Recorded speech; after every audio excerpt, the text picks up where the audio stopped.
Hi everyone, this is Dr. Praveen S. Patil here. Today I am going to talk on different equipments and investigations useful in the management of COVID 19 cases. The first equipment which is very useful, that is pulse oximeter. Patient with severe respiratory illness can use this for monitoring the oxygen saturation because COVID 19 may develop silent hypoxia, that is, less oxygen saturation, and we may not find any obvious symptoms of respiratory distress. And National Early Warning Score 2 may not help in these cases. Next one is arterial blood gas analysis is advisable in patients with severe illness, which help us to know whether the patient has hypercarbia, that is increased carbon dioxide, and acidosis, usually the respiratory acidosis. Partial pressure of carbon dioxide when it exceeds more than 4.2 kilopascal in arterial blood gas, then it is said to be a hypercarbia. Complete blood count is asked for in the patients with severe illness. Lymphopenia, leukocytosis, and thrombocytopenia are associated with the severe disease. Therefore, they may be useful as a biomarker for predicting the disease progression. Absolute count of major lymphocyte subsets, particularly CD4 plus and CD8 plus T cells, counts are significantly decreased in patients with severe disease. Comprehensive metabolic diseases. The most common laboratory abnormalities in the patient hospitalized with pneumonia includes elevated liver transaminase. Other abnormalities include the decreased albumin and renal impairment. Serum urea and creatinine levels usually get increased, and we may notice an hypokalemia, that is decreased potassium, which is reported in 54% of the patients, and hypocalcemia, that is less calcium, which is reported in 63% of the patients. Uncontrolled blood sugar level has been shown to worsen the prognosis in all patients, not only in the patients with diabetes. The next one is coagulation screening. The most common abnormalities are elevated D-dimer and fibrinogen and prolonged prothrombin time. D-dimer level increases in severe diseases, therefore it may be useful as a biomarker for predicting the disease progression.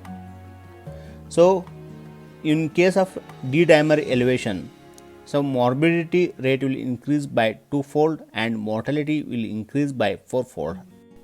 C-reactive protein level will increase in severe diseases as inflammation increases. Therefore, it may be a useful biomarker for predicting the disease progression. And erythrocyte sedimentation rate are also commonly elevated in patients with COVID-19. Serum lactate hydrogenase, an enzyme called LD or LDH, which involves in energy production. Whenever there is a cell damage, so LD will get increase in the blood. So especially when there is a damage to the heart, liver, muscles, kidney and lungs, so we find a increased level of LDH, that is serum lactate hydrogenase. May be more common in patients with COVID-19 compared with other types of pneumonia. Serum interleukin 6 level, the most common cytokine released by the activated macrophages, and serum interleukin 6 or IL-6 is a protein which get elevated in inflammation, infection, autoimmune disorders, cardiovascular diseases. It is less likely elevated in children. Cardiac biomarkers, serum troponin I and troponin T may be elevated in patients with cardiac injury. Creatinine kinase myocardial band has been found to be elevated in mild diseases in children. Serum procalcitonin may be elevated in patients with secondary bacterial infection, may be more common in children. it may be helpful in limiting the overuse of antibiotics in patients with COVID-19 related pneumonia. Serum ferritin level may indicate the development of cytokine release syndrome, which is a form of systemic inflammatory response syndrome. Serum amyloid level, which increases as a response to the acute inflammatory conditions, so it may be useful as a biomarker for the predicting the disease progression.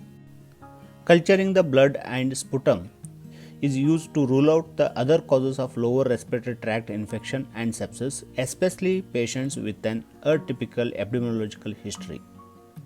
Most useful when there is a concern of multi-drug resistant pathogens, and specimens should be collected prior to the starting of empirical antimicrobials if possible.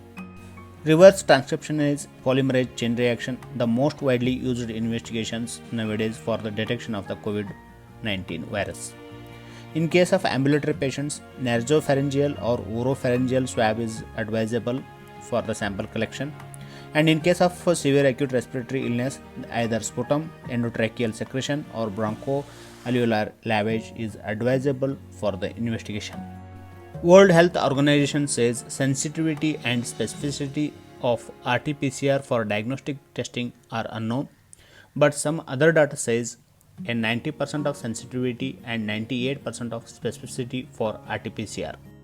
Chest X-ray is advisable with the patients with suspected pneumonia. Unilateral lung infiltration are found in 25% of the patients, and bilateral lung infiltrate are found in 75% of the patients.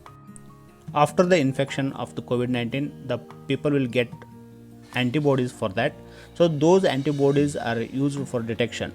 So IgG and IgM antibodies are used for the serological testing, and this is becoming increasingly available for the use. World Health Organization does not recommend the use of these tests outside the research setting, as they have not been validated as yet. A Cochrane review found that antibodies test for IgG-IgM only detected in 30% of the people with COVID-19 when the test was performed in the first week after the onset of the symptoms. But accuracy increased in second week with 70% detected, and week 3 with over 90% detected. The British Society of Thoracic Imaging recommends CT imaging in patients with clinically suspected COVID-19. I repeat, clinically suspected COVID-19 who are seriously ill if the chest X-ray is uncertain or normal. And CT findings reported in 97% of hospitalized patients. In CT scanning, we may find a ground glass opacity, consolidation, interlobular septal thickening, and crazy paving pattern. A hazy abrasion kind of things which is found on the ground glass, the same kind of appearance is seen on the CT scan, that is called as ground glass opacity. Because of interlobular septal thickening, we may find a crazy paving pattern in the CT chest.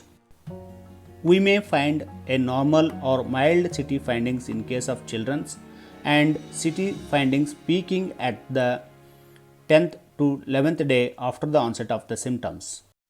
And whereas sensitivity is 94% and specificity is 37%. Reverse transcriptionase loop mediated isothermal amplification. This test is used just as that of the PCR, but the only difference is the constant temperature is used for the amplification of the DNA here. So these are the few investigations which are used for the COVID-19 cases. So thanks for watching my videos.